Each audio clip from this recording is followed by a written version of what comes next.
À Bangui, se déplacer reste un défi quotidien.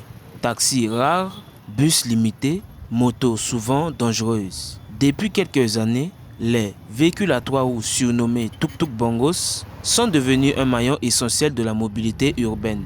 Exploités par la société Central Motors, environ une vingtaine de véhicules circulent aujourd'hui dans la capitale, transportant en moyenne plus d'une centaine de passagers par jour et couvrant des quartiers stratégiques comme le centre-ville, Benzvi, Wango ou Bimbo. Ces véhicules représentent aussi une source d'emploi pour des dizaines de jeunes chauffeurs, souvent à leur premier revenu stable.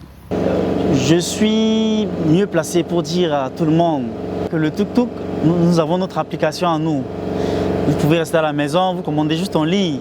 Nous venons vous chercher à la maison à travers le GPS. On trace, on va vous chercher à la maison et on vous amène là où vous êtes.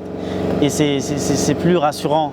Tu sais au moins quel chauffeur qui te transporte, qui te prend en cours de chemin. Et les bienfaits, c'est que avec ça, là où les taxis ne peuvent pas y aller, nous pouvons aussi y aller. Un chauffeur de tuk-tuk peut générer un revenu moyen de 100 000 à 150 000 francs par semaine. Après déduction du carburant et de l'entretien, les coûts d'investissement pour chaque véhicule sont d'environ 3 à 4 millions de francs CFA. Et la maintenance régulière crée un marché pour les garages et les mécaniciens spécialisés. Pour les habitants, le service reste abordable. Le trajet moyen coûte 500 à 1000 francs facturés au kilomètre, un tarif compétitif face aux taxis classiques. En fait, le taxi, ils sont devenus très rares à Bangui et la moto n'a pas de sécurité. La circulation, les chauffeurs de moto ne sont pas disciplinés sur la route. Donc le Central Motors a une certaine sécurité, je préfère ça.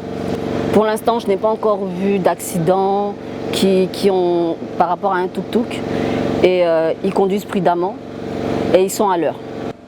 Central Motors innove aussi avec le service Tuk-Tuk Express qui permet aux passagers de négocier le tarif directement avec le chauffeur. L'entreprise prévoit de déployer des tuk-tuk électriques pour réduire la pollution et la consommation de carburant.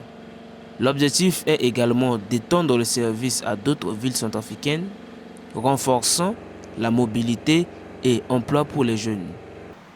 Nous avons pensé à mettre en place des tuk-tuk électriques. Voilà, on a entendu parler de cela, non seulement pour éviter la pollution de l'air, et surtout pour le pays, ce serait très important de réduire cela. Au niveau de la consommation également du carburant, c'est très important. Et nous développer également dans les autres villes, pas seulement Bangui. Décentraliser un peu, mais pour le moment, nous sommes vraiment axés Bangui, histoire de stabiliser un peu la ville, afin, maintenant, après, de pouvoir nous déployer dans d'autres villes comme Boar, Boali, Mbaïki, etc. À Bangui, les tuk-tuk bongos ne sont pas seulement un moyen de transport rapide. Ils génèrent des revenus, soutiennent l'emploi et participent à l'économie locale. Trois roues, mais un impact tangible sur la vie économique et sociale de la capitale.